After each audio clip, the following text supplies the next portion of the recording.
team that we are looking for. Oh, yes. Yeah, right. So we hope to meet Tanzania in future. So keep preparing our teams. I want to thank the teams that are here who may not participate, but who tend to come. Isaac, you are an amazing coach. Your team there. I don't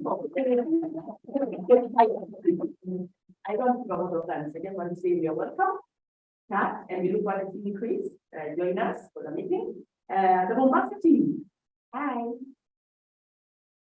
Nairobi is very cold, but I hope you'll survive. You'll survive and go back well. Otherwise, all of us are welcome. Judy, thank you so much for hosting us and the entire team. Dominic, Alex, Lydia, and all the coaches represented. Maybe both of us. And Mr. Dennis, you're shining. That's for me, shining. Like the weather. God bless you and start. So happy. I hand over to the judges. You can Hello, good morning. Hello, this is Mike for me. The weather is not very promising. You don't mind for me, I'll take for back. But thank you for coming, and you're all looking lovely and wonderful. We're hopeful that you will have a great day. I'm here for the housekeeping before we, any other thing, because we are already the era of technology and innovation. So we are, as you can see, we are streaming this. We are streaming into the Zoom for people across other counties, that is Lamu, right? So please, I'll get to commotion and noise because all of the time the microphone, I think this is a studio and the microphone is on. So any mobility, any movement is captured with the people on the other end, the call. Okay? So let us get to, if you want to speak for the permission to speak so that we have smooth flow communication, then that will be our camera. You don't need to look at the camera. Thank you, but this judges will be sitting here and that will be our audience. So, that is the microphone. So before you expect people to listen to you, please project your voice. So those are basic things we are not supposed to mention right now. But I hope we have a fruitful day. Oh, my name is Walter. Thank you. Our guests from the industry, cultural events, and manufacturing. Good morning. For today, we meet here at the Nairobi American Corner to delegate and account the solution. All basic educational institutions to be fully funded by the government. And we also have other categories. We have the 8 minutes of speech, poetry, and passive reading. So today, I'm not going to do the rules of the game because we can just rewind and I believe we understand. But I just want to ask you kindly keep contact with us because when it's time to stop, it is time to stop. Because when we are adding the bank, kindly we shall look at that. When it's time to start, we shall alert you. And when you have 1 minute remaining, we shall also alert you 2 minutes remaining. So keep eye contact with us. And I look forward to just listening to what you have to do today. And I wish you all the best. Good morning. Good morning. So welcome to the National Summit. And this is the form that we have cards which contain your code. So if you come here, you have specific code that will be like your name tag. And I wish you all a good day ahead. So thank you and welcome. So order please. We are live. So we welcome the first speech by the affirmative constructive speech. You can start. I would like to thank the following for their contribution in this work. My fellow club members, my coaches, the administration, and the Lincoln Douglas Foundation for granting me an opportunity to share my views. I believe all basic educational institutions should be fully funded by the government for equity. What are basic educational institutions? Basic educational institutions include the elementary and secondary schools. What is funding? Funding is money which a government or an organization provides for a particular purpose. My value in affirming is promoting equality. What is equality? Equality is the state of being equal, especially in status, rights, and opportunity. What is equity? Equity is the quality of being fair and impartial. Equality is leaving the door open for anyone who has the means to approach it. Equity is ensuring there's a pathway to the door for those who need it. At the end of the day, equity leads to promotion of equality. How exactly does equity in education promote equality? Well, education plays a crucial role in shaping the future of any nation. It is the foundation upon which a prosperous society is built. In Kenya, where access to quality education remains a challenge, there's pressing need for adequate funding to all basic institutions in the country. The government only provides 92% of funding for education. So what about the other 8%? What about the institutions where they cannot raise the other 8%? What happens to the sons and daughters of our nation? Those that are denied opportunities simply because their institution lacks adequate funds. Should we, as the people of our nation, sit back and watch as our rights are denied? I don't think so, and I don't think you think so either. I call upon our governments to take up its responsibility for the Constitution to provide full funding to all basic educational institutions for equity, for equality, and most importantly, to grant people their rights. I aim to outline the significance of sufficient allocation of resources to the following contentions. Contention 1. Bridging the education gap. One of the primary reasons for advocating full funding in education in Kenyan schools is to bridge the education gap between schools in rural areas and schools in urban areas. Currently, urban schools tend to receive more resources, resulting in better infrastructure, qualified teachers, and access to modern technology.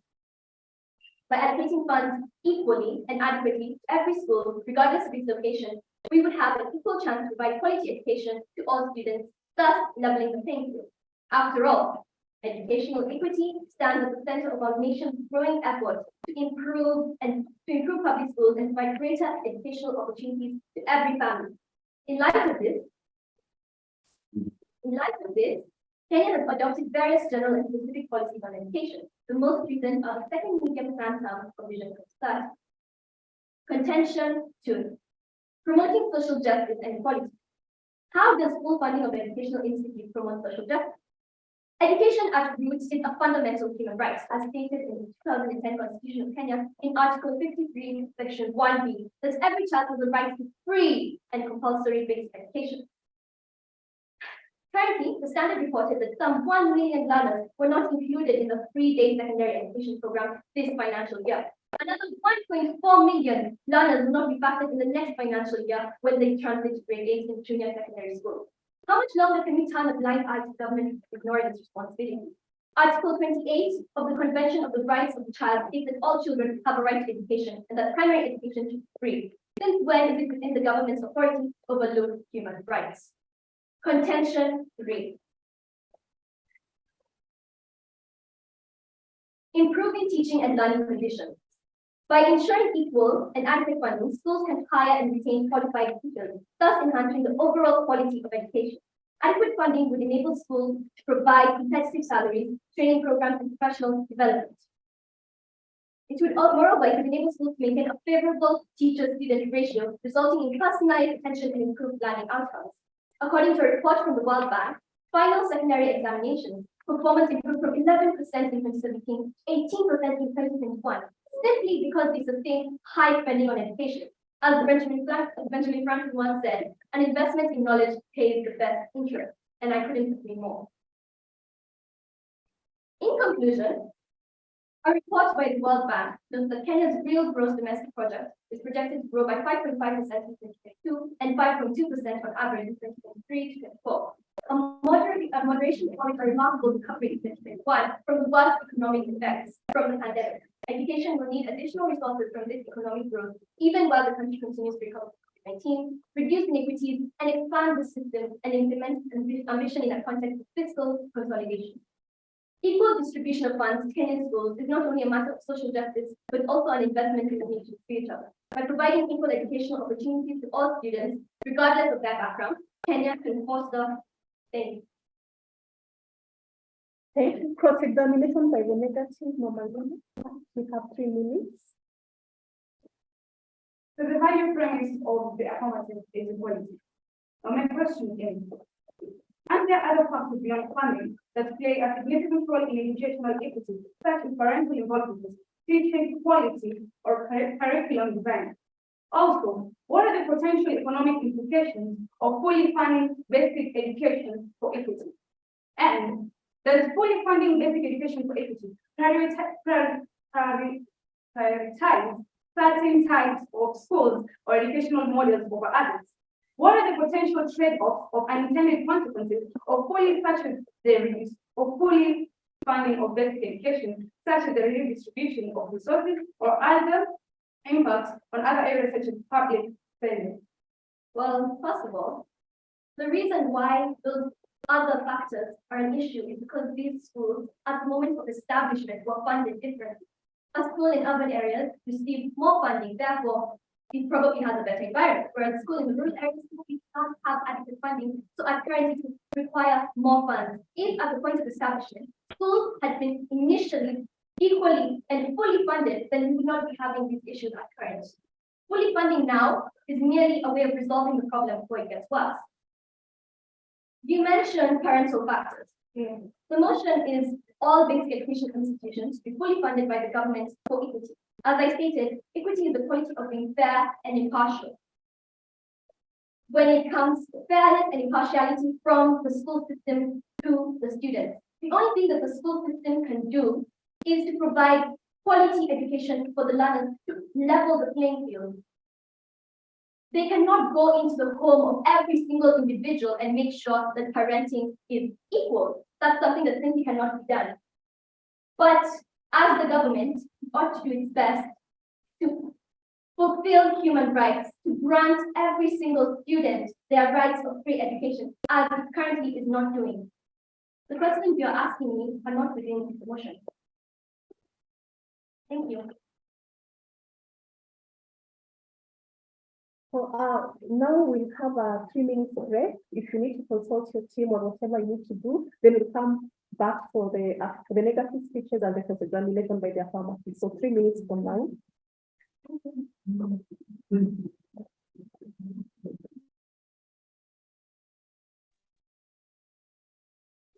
So we are going to have the negative constructive speech. Please, you have 7 minutes and it starts now. Before I begin, I would like to acknowledge the spirit of the great embassy. It is truly an honor to have it here today. I would also like to send a few thank yous to the American States for hosting this tournament, which helps us as students to know and nurture the true power of public speaking. I would also like to thank my school administration, a special mention of my school's chief principal, Ms. Monamisi Omar, for her overwhelming support and love for nurturing and growing talents, especially the DEFC club. I would also like to thank my coach, Madam Sifin, for her guidance and support with the preparation journey. She gave me the push that I needed to reach this level, and I hope that I make it proud. Last but not least, I would also like to extend my gratitude in the potential to Chris George, who is not only an alumni of Mama Nina Girls, but also the winner of last year's Lincoln Douglas debate and the face of the DEDC. I am Coach 013, and with that, let's get right to it. Equity is not solely achieved by universal provision, but rather through targeted intervention and addressing the root causes of education disparity. And that is why I strongly negate the resolution. All basic education institutions should be fully funded for equity.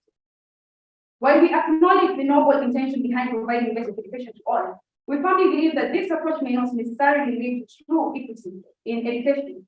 My position recognizes the complexities and challenges in achieving true equity in education and proposes alternative strategies to address the underlying issue. My value premise, personal freedom and choice, refers to the condition of being free from undue restrictions, constraints, or limitations. My criterion, personal autonomy. Personal autonomy refers to the capacity of individuals to make independent decisions about their own lives, free from undue external influences or constraints. To further clarify, I would like to offer some few definitions. Basic education.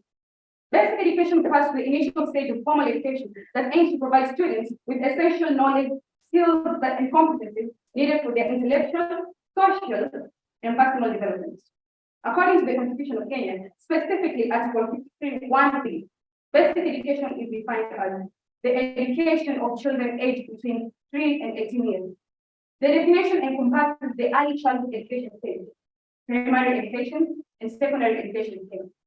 Still, this is to show that provision of basic education to all for the purpose of equity is duty or requirement. Fully funded.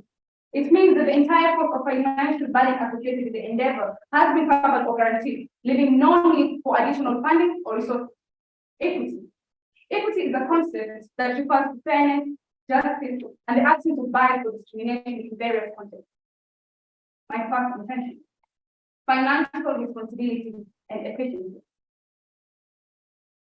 According to a report by the World Bank, many countries struggle to allocate sufficient funds for education due to budgetary constraints. The report states that budget limitation poses a significant challenge to achieving adequate funding for education. A study conducted by the Center for Education Policy Analysis at Stanford University found that the cost of providing high quality pre-kindergarten education to all children will be a substantial burden on the government's finances. In a country where basic education is fully funded, such as Finland, the cost per student is significantly higher compared to countries with partial funding or private education options. A study published in the Journal of Education Finances found that increasing education spending may lead to decreased spending in other sectors, such as healthcare, infrastructure, or social resources effectively arising.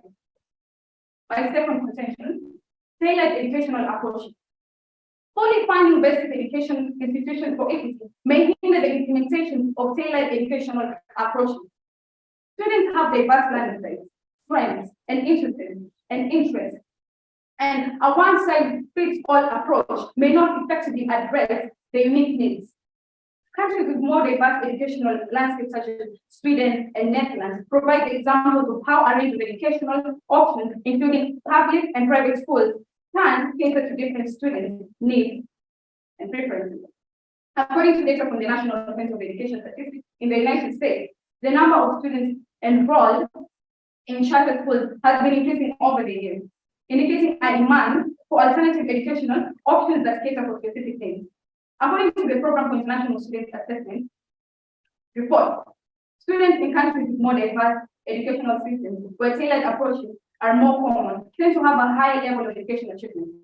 When basic education institutions are fully funded, there is a tendency towards standardization, limiting the ability to offer specialized programs or alternative educational models.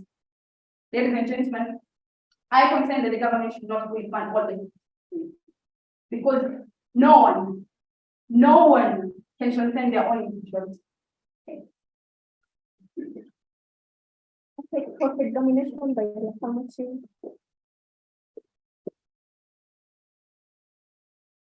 Draft opinion. Number 03, cross-examining the 013. I'd like to ask my opponent, what is tailored education? Tailored education is simply an education system that caters for every student's needs and their abilities and their strengths. What is fully funding? Fully funding is a government catering for everything, every resource, everything. And with that, I mean school fees, I mean education. We understand. How is fully funding all schools, despite there being tailored education? How is that limiting tailored education? How is fully funding? Because you said that tailored education is to meet the specific needs of each student.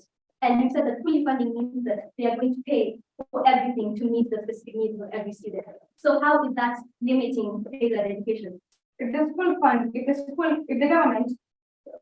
the government funds for all basic education institutions, that means that we're all subjected to one form of education. See, there are students who learn there are students who use the British curriculum, and there are students who use the other curriculum, the Kenyan curriculum, the CBC. See, if the government fully funds for all of them, there won't be equity. And the government funds for all education institutions. That means we're subjected to one form of education, 844.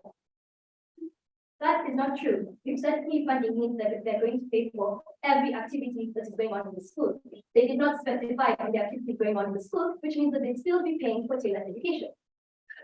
They want to be paying for tailored education, and that if we're doing the 844 system, if someone else is doing the British curriculum system, That means they get more skills than I get. They get more quality education than I get. And I don't mean that 844 doesn't offer quality education, don't get me wrong. But if they get to have special treatment, then I would bring 844 system. That is not equity. Where is the special treatment coming from? Because the government is Both the schools are receiving the same amount of funds. They are Exactly. both fully funded. Fully funded in the sense that this school offers these activities, they have all the money they need to facilitate that. This school offers these different activities, they have all the money to facilitate that. This particular education that they're providing will be of the highest quality, same with the other school. Where is the inequality? the inequality comes in that the British curriculum is expensive than the 844 curriculum, obviously. But then if the government is allocating resources, they have to give they have to give equal resources to every curriculum, right? Fully funded But- does not mean equal. Fully funded for equity, We're talking about the government fully funded for equity. Thank you.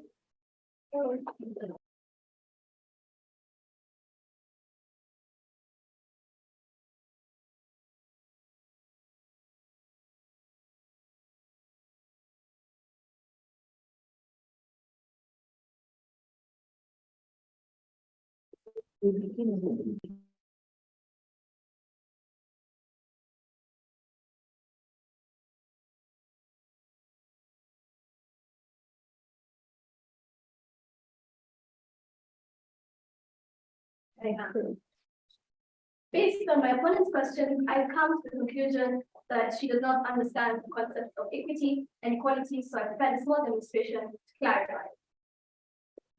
I'd like to mention a quote first by Stephen Covey.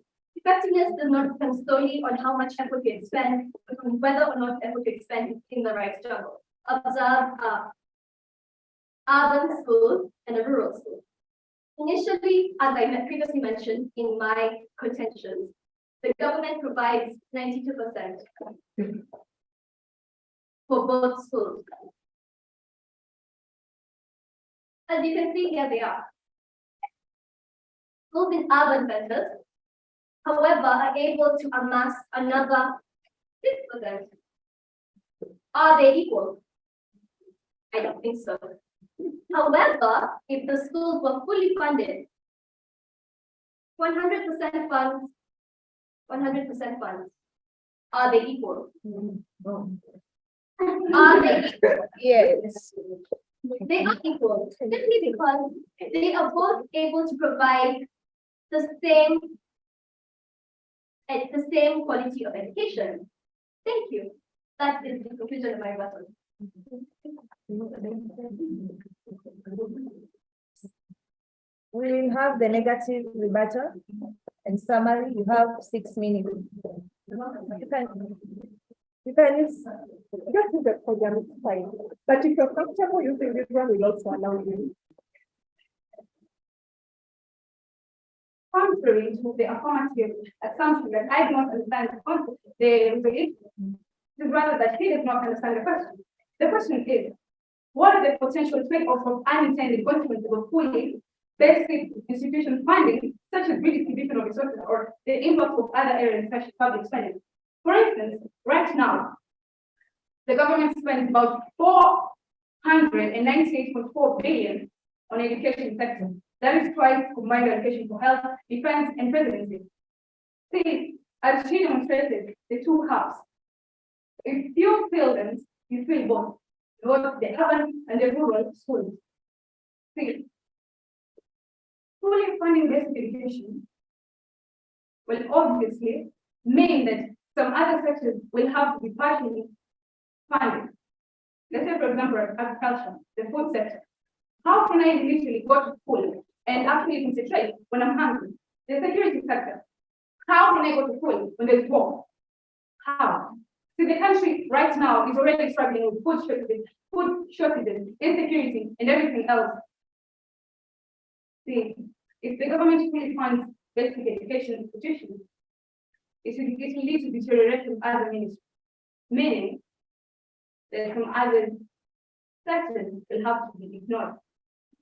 And there's no way I can go to school and concentrate and actually come out as a knowledgeable person with skills that I need for future life if I'm hungry, if there's insecurity, if I lack social protection. How How am I supposed to participate? How is this education valuable to me as a student who is fully funded by the government if I'm not comfortable, if I can say, if I'm not comfortable?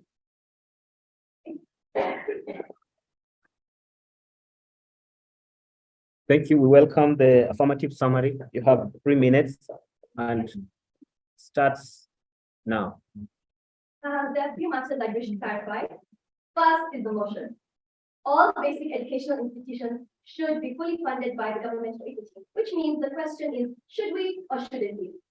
Secondly, I would wish to clarify that fully funding also covers religion. Thirdly, I wish to mention that this motion requires us to think on a plane where we have the ideal conditions to facilitate the change proposed. Once an aim has been established, we can then go about deriving means to accomplish that aim. Necessity is, after all, the mother of invention. For my conclusion, equal distribution of funds to Kenyan schools is not only a matter of social justice, but also an investment in the nation's future. By fully funding schools, we provide equal educational opportunities to all students, regardless of their background, thus granting them their rights. Thank you. Thank you very much. We can appreciate them both.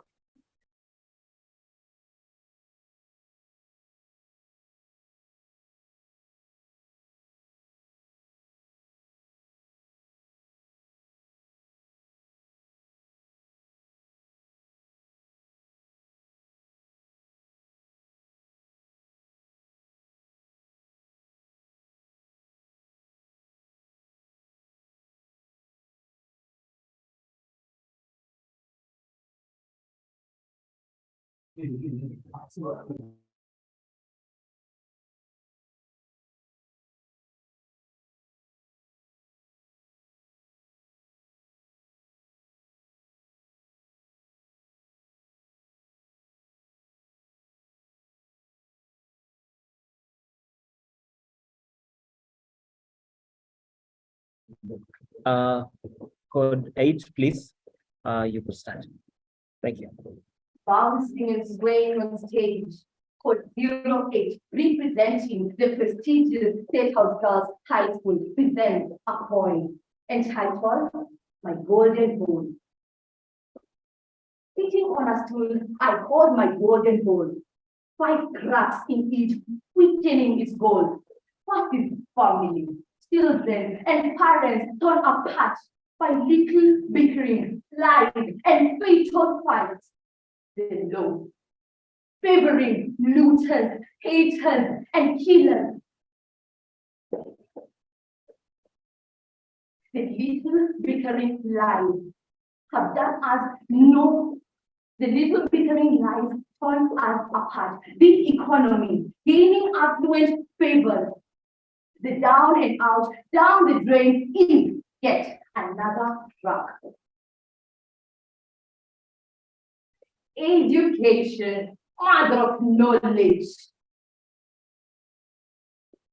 Suffer no spare.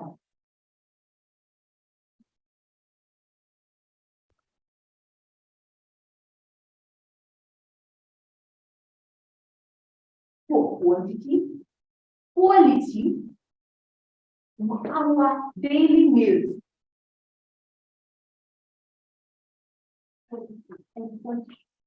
Education, mother of knowledge, suffer no spare for quality and quantity. Our daily meals, wandering visionary minds. Larger than large. Larger than large. Larger than large. Larger than large. Education has been forgotten. Education has been corrupted.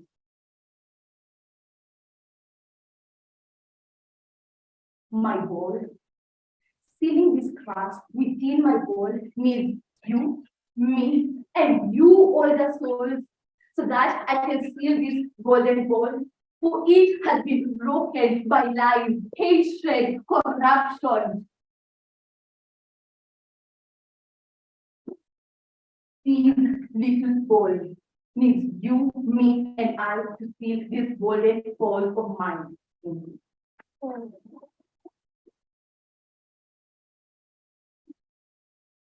Welcome code 7.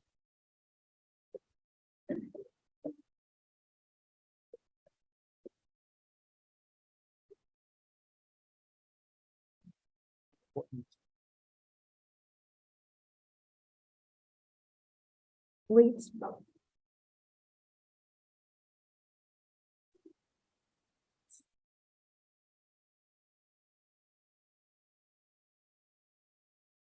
Thank you.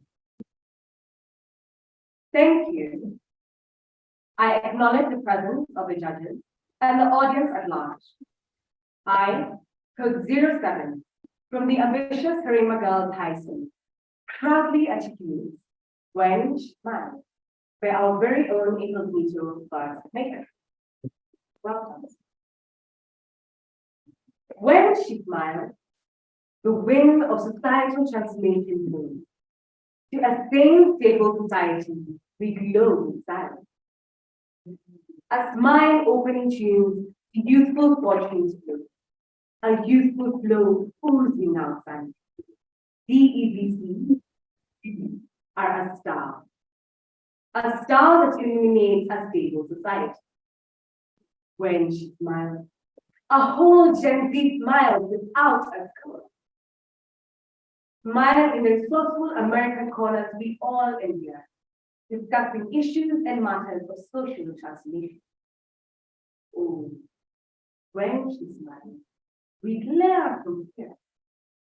From Nakuru and Mombasa, she smiles a stable social creep. From Lamu and Nairobi, the voiceless vocally voice and game. The smile that ignites a stable society again and again.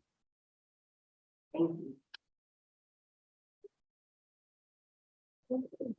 Code 15.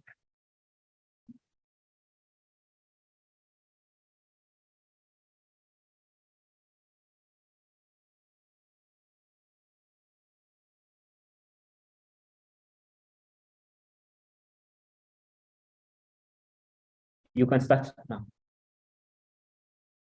Ladies and gentlemen, good morning. I'd like to thank the UBC for organizing this event to help nurture the power of public speaking. I am code 08 representing Lamu Girls. In the tapestry of time's embrace, a vision blooms a stable space. With steady faith of justice, we will a country we all can live. Kindness, the cornerstone, empathy, the guide. Together, we forge side by side. Respect the motto, holding us strong. In harmony's chorus, we all belong.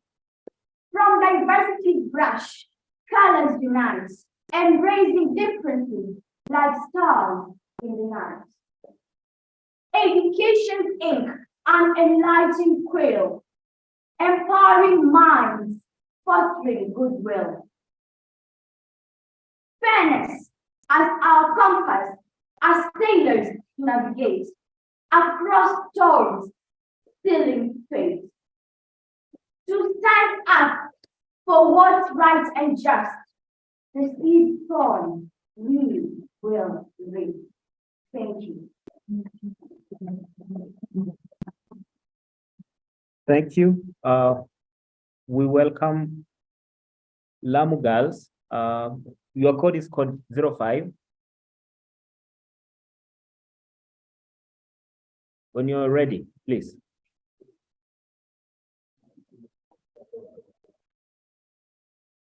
Ladies and gentlemen, at the roster is Dorcas Omboy, a friend from Lamu Girls Secondary School. Ready to recite to you a poem entitled A Promise for a Noble and Bold Society. Welcome. In the realm of dreams where harmony reigns, a vision unfolds of a stable home, where unity thrives and discussion more, and peace and tranquility forever sustained.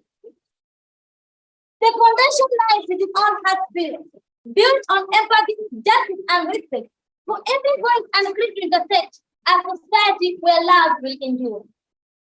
Embrace the strength of each diverse thread, for unity blooms and deception mourns. Help and treat and acceptance, not bed, building on the love that we extend. Together we forge a promise to hold for a stable society, noble and bold. Thank you. That was powerful. We welcome. So, hi everyone. I'd like the Lamu team perhaps to talk to us, say hi to us. We have changed the program slightly. So we were supposed to have our second debate, but we are going to the impromptu speeches and the passage reading. So hopefully Lamu is still with us. Maybe they can unmute and say hello.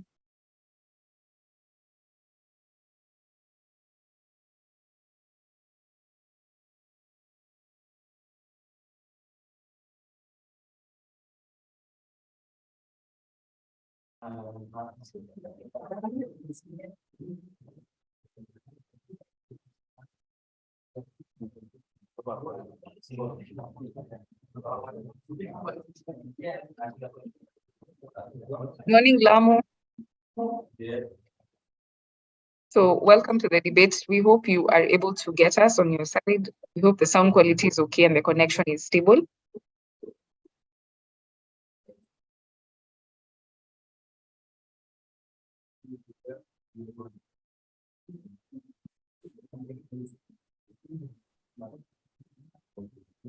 Okay, so we are going to share the passage with Lamu shortly. So I'm waiting for the judges to give us direction, whether we'll start with the Lamu space or the Nairobi space for the impromptu speeches.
Your 5 minutes starts now. Ladies and gentlemen, I'd like to take you with me on a journey of Kenyan history in cross-examinations with education. What do I mean? Since 1985, Kenya has endowed an adapted curriculum known as the 844 system. This curriculum has served us for 32 years. Isn't that so? But as we all know, change comes and change comes for good. One of these changes is the introduction of the CBC curriculum in 2017 by the Ministry of Education in Kenya. Why the sudden change? I'd say 844 system was changed because it was meant to adapt perfection in our children instead of recognizing our different abilities, talents, skills, and ambitions. All of these I have mentioned are indeed the unique features of the competency-based curriculum, which is currently being used in Kenya. Now, the competency-based curriculum, ladies and gentlemen, goes for 2 years of lower primary, 6 years of middle school, 6 years of high school, and 3 years of tertiary or specialization. Ladies and gentlemen, I am code 04 from Bima Magna Girls High School, ready to engage with you in a meaningful conversation on the effectiveness of CBC to our country as a curriculum that we are adapting. Now, as I mentioned earlier, one of the unique features of CBC is its empathy. on individual growth instead of communal perfection of our students. I mean that with CBC, we are intended to know exactly what you are keen on, exactly what helps you. This is bringing about tailored form of education, tailored form of administering the education, in the sense that I am educating you in a way that fits you. Because in the future, it will be you and you alone. This, ladies and gentlemen, is one of many reasons why CBC should be adapted in Kenya and its effectiveness. Another thing is skill. If you have noticed, at the moment, Kenya is facing high rates of unemployment. Why? Because I sit in class and listen to theory. Theoretically, I can do it. But when it comes to actually doing it, I fail. Why?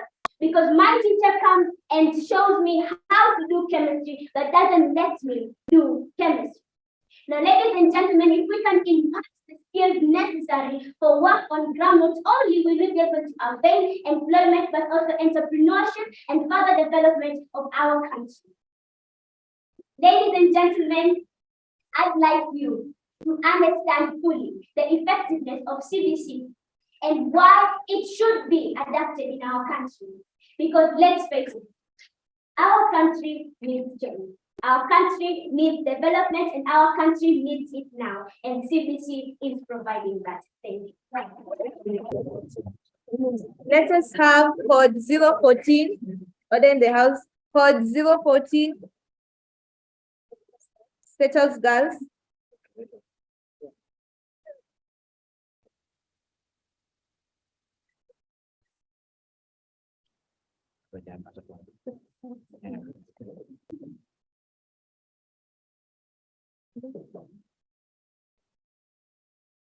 There is a fire starting in my heart, reaching the depths and giving me your love.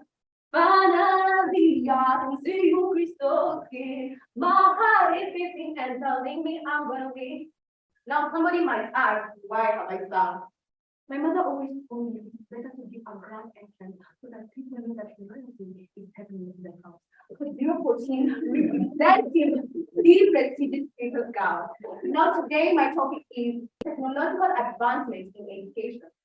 Now, according to New Smooth World Report, 96% of teachers believe technology has a positive impact on children's lessons and education. First point, we can see that because of technological advancement, students are able to research on different things. Let's say history. I am able now to use the technology to research on the history of Bali, history of Kenya, and even history of Mesopotamia. Seriously, I'm not reading that, but I'm able to research because of what? Technology. Now, the second thing is that we have introduction of Zoom classes. Now, recently we have faced a pandemic, COVID-19. It has brought a lot of grief to us, but education did not stop. Why? Because technological advancement enabled us to introduce Zoom classes that enable us to read from our phones. Now, apart from Zoom classes, this brings about my point. People are able to be in Kenya, but study in Harvard, study in the University of California. How? Because technological advancement has enabled us to be at home and study in different countries. How good is technology? Now, technological advancement has also brought us the aspect of learning different languages. I say, that is Korean for me. Why can I study this and I'm not Korean? Because of technology, because I'm going to the education of Korean languages, I can even write down how to do that. Oh my God, I feel like doing it. Now, technological advancement has also brought about in study. I know majority of us, not majority, but some of us are able to study. And what subject is that? Computer study. Computer study to study very many different topics, very many aspects of the computer, and you're able to see different ways you can use a computer. You can learn coding. You can, for now, me, I am a computer, and I'm currently doing a computer project. I am making a system for a sports club. I am able to do it by using a computer. And how can I use a computer? This is because of the technological advances that have brought to education. Am I right or am I right?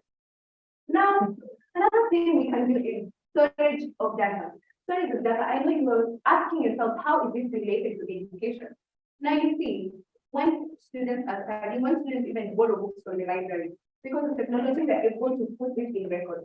You see, many various doesn't even when we do our exams, it is not education. It is still stored on the computer, use technology. Now, we can also say that something new has been brought into our world today, and that is artificial intelligence.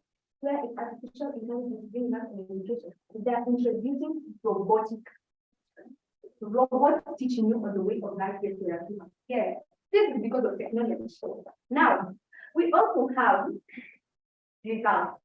See, in my school, we don't usually use reports as much of the time, but one thing, whenever we do our exams, after a week, our exams are sent to our parents. How? Because we are using technology to send messages of our exams to our parents. Now you see, technological advancement has brought a lot, and I mean a lot of things to our country today that we can't see that technology is not advancing in our education.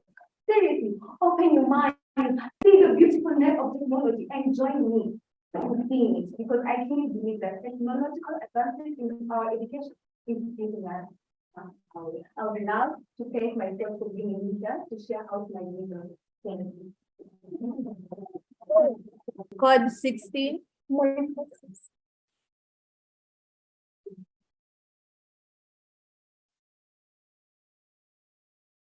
Ladies and gentlemen, I am standing here today to thank the DEDC for giving me this opportunity to be in this platform. I may not be Martin Luther King, but for sure, one day you'll remember me for this. Effective communication. What is communication? Communication involves the sender. Communication involves sending and receiving messages that will effectivize the communication of two people. And what is effectiveness? Effectiveness is the sender and the receiver getting to know what each other means well. So in effective communication, we have the verbal and the non-verbal cues. The verbal cues include the pronunciation. There's no way you can go to a crowd and your pronunciations are not well. You cannot go to a crowd and, for example, you want to say knowledgeable, then you end up saying knowledgeable. That doesn't make sense. You are not communicating. There's articulation. You have to pronounce someone according to the English, according to the standard English. Some words are supposed to be articulated in a particular way, and some words are supposed to be articulated in another manner. Apart from articulation, we also have the intonation. Intonation is the rising and the falling in a statement of the tone in a statement. There are some statements, ladies and gentlemen, you can say with a rising intonation, and there's some statements, ladies and gentlemen, you can say with a falling intonation. Like if you were saying a sad moment, you can go there and start saying it with a rising intonation. Ladies and gentlemen, my father died. It doesn't make sense.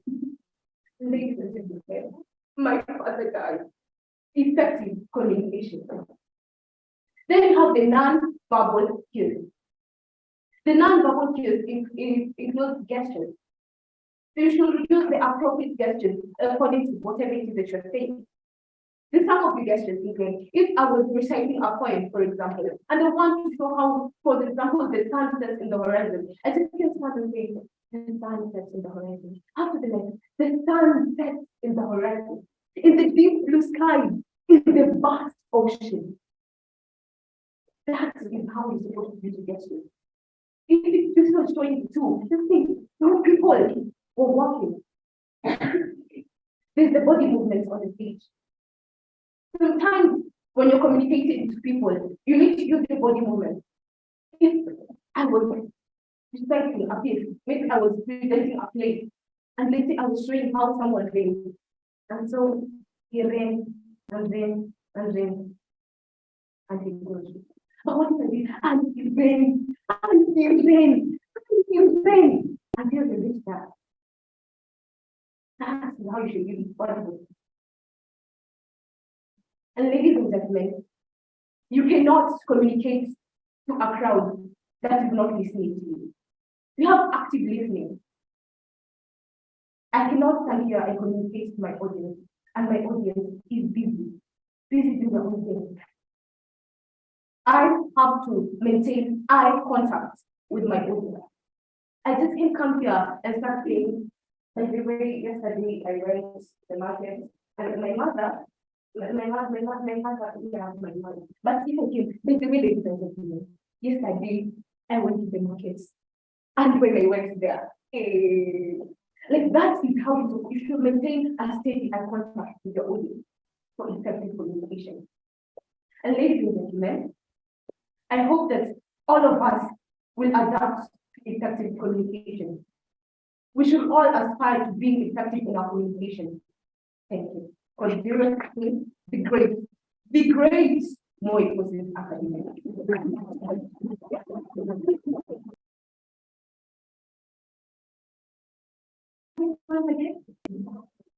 All right, as you're starting out with the Lamu space, I'd like somebody to join us this morning. He's called Austin Oyambo. He's the coordinator English language in the American Embassy. Austin, who you can a better introduction. Karibu sana. Salimia watu wako. Good morning. Good morning. So it's my pleasure to be here today. To just say hi. Actually, I was just passing by, and I saw the post being done about what happened. So I decided to walk it. But like I said, the name is Austin Oyambo. I'm a name English language coordinator. Actually, I work at the office of English. So I'm just running programs. Everything on English, everything for more people I have around there. And being given that I've been given an opportunity, okay, just want to talk about two things. First, I want to say that I'm really impressed with what I'm seeing here. And I want to encourage you to continue using English in everyday practice, at school, in the writing, in the speaking, and all that. And then number two, I want to say that we have quite a lot of opportunities for you guys. And you actually in one of our places, but we also have the American space at the embassy, and we also need to welcome you there. Of course, Morgan is the one inside the staff. So I know it's going to be organized the teachers, and probably when you guys have some other time, you can also discuss. The other thing I want to talk about is about the opportunities, and I think it's just it's just like a coincidence, because this day in March is in the US, and we happen to be with Dr. Bueno instead of us. Yeah, so I was in the US for three because I had the same program, and then ran the international conference for Peter, which is called Peter, and Dr. Bueno made that program. Yeah, and it was a great opportunity, and I think there's quite a lot that we want. That I'll be sharing also with the teachers, this idea as we continue. But I just want to encourage you and tell you that we have a lot of opportunities, even for students. And being there, actually the department where I work, and it's called Emerging Voices. You know, and within Emerging Voices, we have a lot of opportunities. So if you're thinking of going to the US for your university, fully sponsored, I think in the right shape, so long as you can attain at least A or A-. And then if you're thinking about experiential learning, you know, things take and all that, you also have opportunities along that. Yeah, so I just want to encourage you that even as you do all these things, just to let you know that we are supporting you people, and that we always say a lot of opportunities that we have. Apparently here today we are working there, so we might not be able to get to learn much, and also within the duration that we have. But now that we within this space, and at least you have people like Morgan here, you know, you will be able to guide you on some of the things that we have, and then we can always continue with the conversation. So thank you very much, and I know I won't be here throughout, but it is great that you guys are doing some great work, and I know that I am thank you very much.